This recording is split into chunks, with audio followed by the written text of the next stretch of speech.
Miss Cicely Tyson, next on Black Nouveau.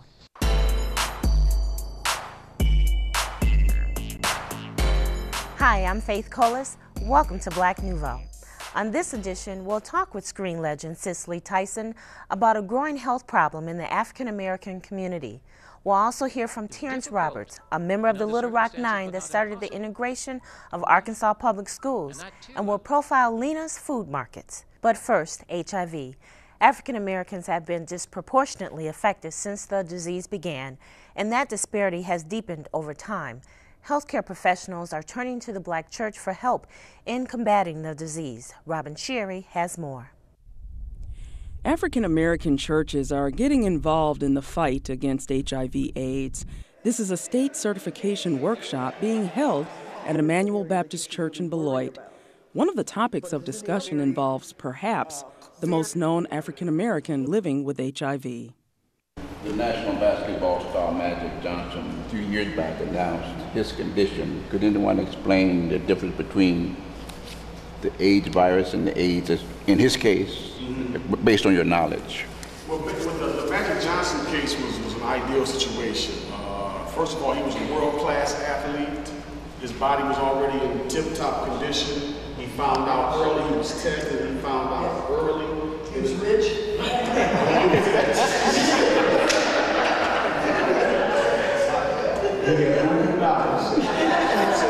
So he was privy to some of the things that were still not been experimental.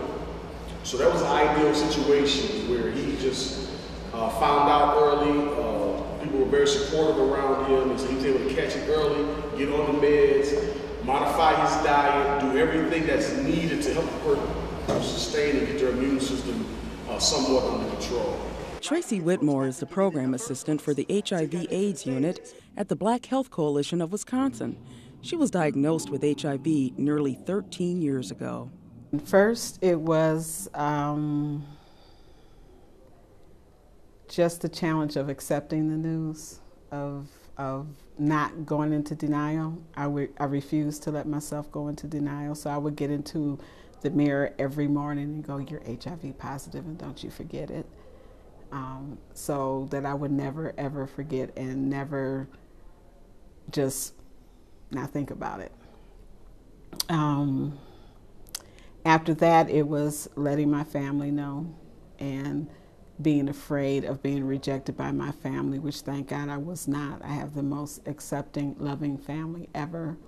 It was hard with my mother, though, because she just happened to be on the board of directors at ARCW, the AIDS Resource Center, and didn't look too good for her daughter to end up with this, and so it was very hard on her. You're a Black female. You have HIV. From the current statistics, apparently it is Black women who are contracting this disease more so than any other members of the population. Right. It's happening because of, again, of the relationships that we're in. We're either not being told by the person who infected us, which was my case. He knew, he didn't tell me. We have people out here who don't know their status. They're sleeping around or, whatnot. We have men that are coming out of prison who may have been infected before they got there or got infected when they were in there. And they're coming home, having sex with their girlfriends, wives, whatever, and they're getting infected that way. And they may be dating somebody who may be having sex with men or may be doing drugs. So we are faced with a lot of different issues that put us at risk. And joining me now are Jim Addison of the Black Health Coalition of Wisconsin and Pastor Lee Shaw of St. Gabriel's Church of God in Christ. Gentlemen, welcome. Thank you. Well, thanks for having us. Jim, how is the outreach coming for the AIDS efforts with the faith community? We're finding a very good increase in the participation of pastors and ministry leaders, especially here recently.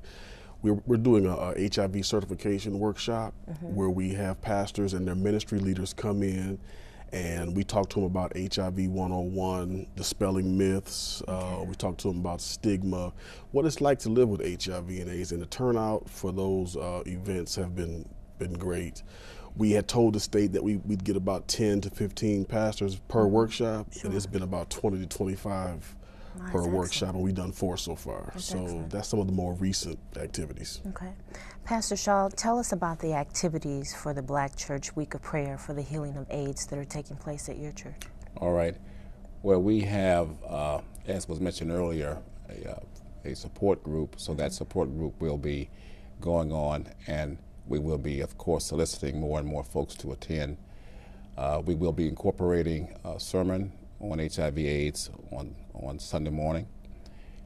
We will incorporate training on AIDS within our various auxiliaries, and we will focus on Sunday school, Mother's Board, youth ministry, as well as Bible study. What are the common misconceptions you have to overcome in order to get people involved with your church? Well, I have concentrated on pastors. I have founded a HIV Church Outreach Coalition, and so we have to deal with 2 things really. One is that with every significant issue involving black folks, the church pastors have been out front of it. Okay, civil rights. But when it comes to HIV/AIDS, we really have been somewhat derelict. Okay, that may sound harsh, but so we have to first of all compel the pastors to get involved, because we need to be involved. We give them the various statistics, but then also let them see how we have been so absent. And then secondly, we have to talk about the issue of stigma, because the faith community, in my estimation, has been part of the problem when it comes to stigma. And there's one phrase that a lot of pastors use that I'm going to urge them to stop using, and that is, God did not make Adam and Eve. I mean, God made Adam and Eve, not Adam and Steve. A lot of pastors use that phrase, and normally after they use it, there is a pause, and that pause there is really for laughter. Think about that for a second. It's not a laughing matter. It's not a AIDS laughing is matter. not a laughing matter. Not a laughing matter. And also we have to dispel the notion that if an African-American male is HIV positive, that he's homosexual, or that basically homosexuals are the ones who have HIV. Because we know now that the fastest growing segment of our population is heterosexual African-American females. Absolutely. Jim, how do people get more information about the week's activities? They can call me at 414-933-0064 or email Addison, ADDISON, at bhcw.org to find out how their church can participate. Great. Thank you, gentlemen, both, for joining us today. Thank you for having us.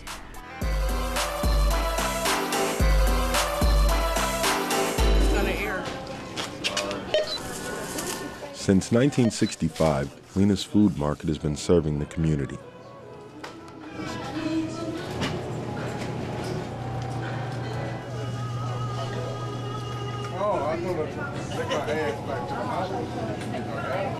It was started by Besley and Lena Martin. My father was raised in a small town called Boley, Oklahoma, and one of the things that's very unique about that town, it was all black town, and the city actually, being an all black town, everything that you would find in a regular city, they had, but it was all black owned, from the bank to the grocery store to the pharmacy to the restaurants, manufacturing, so everything was black owned and operated. So my father saw that at a very young age, and I think that's what put the entrepreneurial bug in him from the beginning, and in my entire family. Greg remembers learning some invaluable lessons from his father that he carries forward in the business today. Well, one of the things that I as a young kid, I remember is the fact that my father was always helping people. And that was one of the things that kind of really stuck with me. Beyond the business and what was being done on that side, my father was, he tried to have an impact on the people that crossed his path. And whether it was customers, whether it was employees, he tried to instill in them some of the characteristics that he had. And as I've grown up, I've seen a lot of customers and especially employees that used to work with him come back and let him know how much of an impact that he had on their lives when they were 14 or 15 and they were just a bagger, but they went on and did other things and become successful in their lives because of some of the things that were instilled in him. Fred Jones, for example, grew up in the area where my father had his store, and he's commented to me on several occasions when he used to come in the store, some of the things my father would tell him or get on him about, and how that impacted him and his development. So, we all feel very proud about that. When Linas decided to try something new, they hit the nail on the head with their much-loved deli. Well, that was something that was new for us when we opened this location. Prior to that, we did not have any delis in our store, so it was something new for us. But what we've been trying to do here is to make sure that we're providing our customers with the best food possible. We use all fresh food. We make sure that we do a lot of home cooking. A lot of delis, they use a lot of prepared foods, and it comes in already made, and it's more like heat and serve. We do a lot of our preparation from scratch, and we wanted to do that to make ourselves unique and to give our customers something different and to give them a good value, because by doing it that way we also are able to pass along the savings to our customers. And customers were not hard to find when Cole's food store moved, leaving a void in the community that Linas was willing to fill. We understood the reasons that they left, but we felt that we could do a better job. And we saw that that the community was still intact, so if they were able to run a business in the location and in this community, we felt we could do that and could do even a better job. But we definitely saw it as an opportunity and a way to grow our business. And in growing, Lena gives customers rides home with purchases of $75 or more, lots of selection, plenty of locations, and they hire within the community. Well, I would say about 98 or 99% of our employees live in the community that we serve. And we find that it's very helpful. It's obviously a great way to bond with the community, but it also provides jobs in an area of the city that desperately needs them. And we have a practice of, quite honestly, working with all. And what I mean by that, whether this is your first job, whether you're recently released, whether you're an ex-offender or, like I said, it's your first job and you have no grocery experience, we will work with people and give them an opportunity to prove themselves and to better their lives.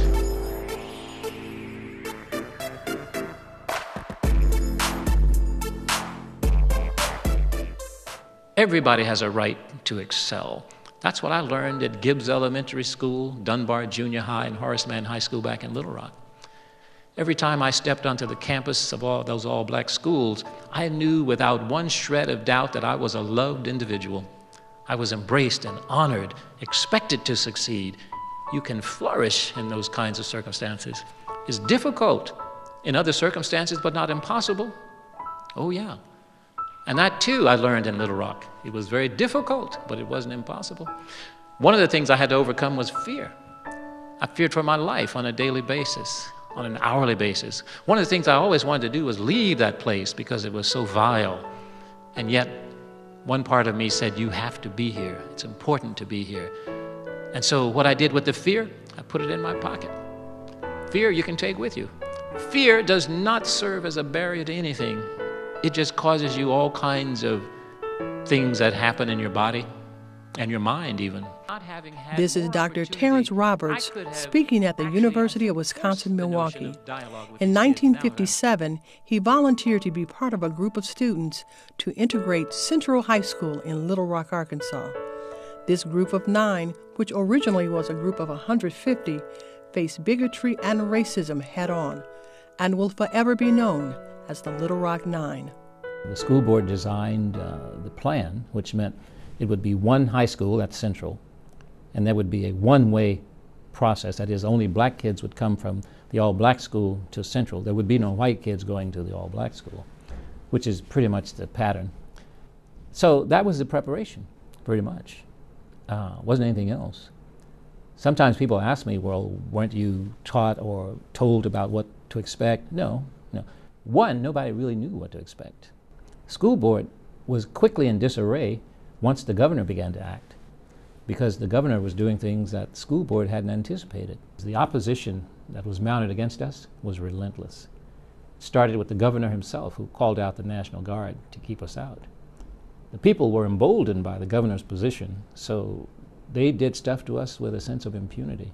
And anything that you can think of that one human being might possibly do to another, they did to us. We, the 9, had taken this vow of nonviolence, and it really works. I mean, there were many instances where I was getting beaten around in the hallway, and then the guy hitting me could not throw another blow. It came to a point where he realized that I wasn't hitting back, wasn't going to hit back, had no intention of hitting back. Very difficult to keep beating up somebody with that going on. We were mature beyond our years, simply because as a black person living in that region during that era, you had to have your wits about you or you'd wind up dead. That's what the odds were like. So we had to be on our toes, we had to be aware of what was going on, or we could wind up 6 feet under. My mom used to burn the hate mail. Can you believe? I got home one day from school, she's busily burning the hate mail, and I rush in, Mom, you can't do that. That hate mail has historical value. And that's the first time I heard her use 4-letter words in response to let me know what she thought about the historical value. You know, a lot of people don't know, but in those communities, in the South especially, very segregated communities, education was touted as being the key, the way out, the answer to all of our problems. As a consequence, black educators and black parents worked hard to convince us, the young people, of the value of education. And the mantra I heard growing up over and over, boy, get your education. And this came from people who had no formal education of their own, but they realized how important it was for us. My first grade teacher, I recall saying to me, you, Terry Roberts, you've got to become the executive in charge of your own learning. You've got to take on CEO responsibilities for your own independent learning enterprise. And that was followed up by the 2nd grade teacher, the 3rd grade teacher, throughout that career in the all-black schools. So I think young people today, in various ways, feel not so much a part of what's really going on at the center of things. They're on the periphery. They feel left out. Sometimes they choose not to involve themselves because they're uncertain of the response. So rather than risk being rejected, they will simply opt out. My name is Joshua Devonish, and I attend Mesmer High School. With the recent inauguration taking place, do you still feel that there are barriers intact on the youth education? And if so, what do you think needs to be done to eliminate those barriers? Barriers to education? Yes. You know, the only barrier, real barrier to education that I can think of is individual choice not to educate self. That to me is the real barrier. External things are there always, as they were in Little Rock. I mean, there were tremendous external barriers, but once we, the 9, decided that we were going to educate ourselves in spite of the barriers, then it happens. See, it's not a function of any externals. It's all about who we are. And even though it may be harsh, the conditions may be difficult, and you may get weary, don't give up. Thank you. Love that question. Well, you know, I think kids have to, one, understand what education really is. Education isn't about going through institutions or going through formal programs. It's about individual choice. individuals can choose to educate themselves. And basically, in my estimation, education is simply defined as knowing the options available in the universe. You know, if you know more options, then your range of choice can help you design a life that is much healthier, much more productive. And it starts with that individual knowledge that, one, it's possible to make that choice. It's possible to choose to learn. Dr. Roberts, a psychologist, said schools today are not integrated because society is not integrated. It has always been a fallacy, in my estimate, to try and, quote, integrate this society through using schools. It can't happen. As long as people choose to live monoracial, monocultural lives, that's who we're going to be, no matter what you do. And busing, you know, busing to me was one of the most egregious examples of cruel and unusual punishment that we've ever engaged in. You know, you pack kids up at an unearthly hour in the morning, stick them on buses, take them out to areas where they're unwelcome and unwanted, abused all day, and then packed on buses for a late ride home. No time to really study because they have to go to bed to get up early. You know, that whole cycle. It's nutty. If this country is interested in integration, it will have to make that choice and do it. And we could if we wanted to. You know, I tell people all the time, Americans do what they want. It's not a matter of can't. We have all the resources we've ever needed. The Little Rock 9 Foundation continues the work that was begun by offering college scholarships and consultation to school districts around the country on issues of difference and diversity. A stroke is the loss of brain functions caused by a lack of blood flowing to the brain. It is the third leading cause of death and a leading cause of disability for all Americans. But African Americans are at increased risk because of our higher incidence of diabetes, high blood pressure, and other factors. The American Stroke Association is sponsoring the Power to End Stroke campaign, and I'd like to welcome Ms. Cicely Tyson and Dr. Ronnie Whitfield to Black Nouveau. Ms. Tyson, what led you to get involved in this campaign? I believe we all have the power to end stroke. Okay. I think the key is education. I think we need to understand what the term high blood pressure means and what the term stroke means. I think if we understood what these dreadful diseases can do to our being, then I believe we will pay some attention to what we have to do to change it. I think it's important that we realize that if our body tells us that something is wrong, that we go visit a doctor to find out what it is, and that we try. Although in many cases I know people don't do this. When he writes a prescription and gives you medication, don't bother to take it. But we have to try to change our lifestyle, eat differently, exercise, get correct rest, recognize these symptoms when they happen to us. Well, let me ask Dr. Whitfield about that. What are the warning signs of stroke? The key, Everett, is recognizing those warning signs, calling 911, and getting your family member or yourself to the hospital immediately. The warning signs come on suddenly, and they are sudden severe headache of no known cause, sudden loss of vision in one or both eyes, sudden numbness or weakness on one side of the body, particularly the arm, face, or leg, sudden loss of vision, I think I said that, as well as imbalance or instability. So these things come on suddenly, and Ms. Tyson said this in an early interview, if something is wrong with your body, if you're not familiar with what's happening to your body, something feels weird, call your doctor right away. So when you feel those warning signs or recognize those in your family member, call 911 and get them to the hospital, because there are medications that can be administered that may possibly reverse the deleterious side effects of the stroke on the body. How does stroke affect our community? Oh, it has a significant impact. You got 100,000 African Americans having a stroke each year. And usually the stroke, when it occurs in us, is more devastating. 700,000 Americans have a stroke each year. 500,000 of those are new. 200,000 of those are recurrent. And it's the third leading cause of death in our country. It is costing our country huge health care cost dollars to take care of individuals after having a stroke. Putting all that together, that's one of the problems that we're having with the community right now, is trying to pay for health care. So if we can take care of ourselves on the front end, we don't have to deal with these problems on the back end. And that's why the Power to End Stroke campaign It's been great, Everett. We've gotten with Bristol Myers Squibb, Sanofi Pharmaceuticals. They've sponsored this effort to let us get on the television in front of you to bring those messages out, and we need to continue educating our communities. What do families of stroke victims need to know? First of all, it's hard to care for a survivor, a stroke survivor. Many people get depressed. There are programs in the communities, local communities, that can help you take care of those individuals. And knowing that with the proper care and help, individuals can actually get back to somewhat of a normal basic life. I have individuals that had a stroke that you wouldn't recognize, but they still have some small deficits, because when you have a stroke, a part of the brain actually dies.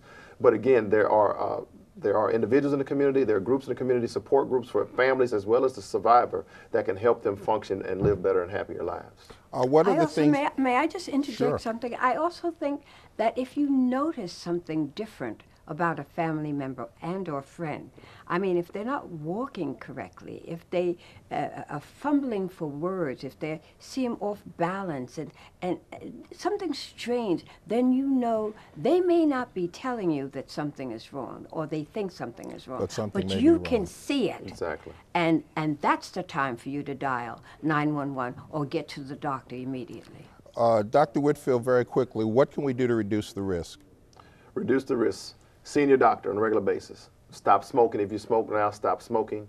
Exercise 20, 30 minutes, 5 to 7 days a week. And eat nutritiously. We've got to eat better. Okay. Very simple formula. Well, thank you very much. I can't let you go, Ms. Tyson, without saying I'm a big fan, and I will always remember Rebecca running down that hill yelling at Nathan. Oh, my God. Thank you. Thank you Take very care, much. Thank you. All right. For more information, call the American Stroke Association, 1-888-478-7653, or log on to their website. Before we close tonight, we'd like to wish the NAACP a happy 100th birthday. It was on February 12, 1909 that the oldest civil rights organization came into existence. And that wraps up this edition of Black Nouveau. Remember, in the coming week, do something to expand your world. Good night.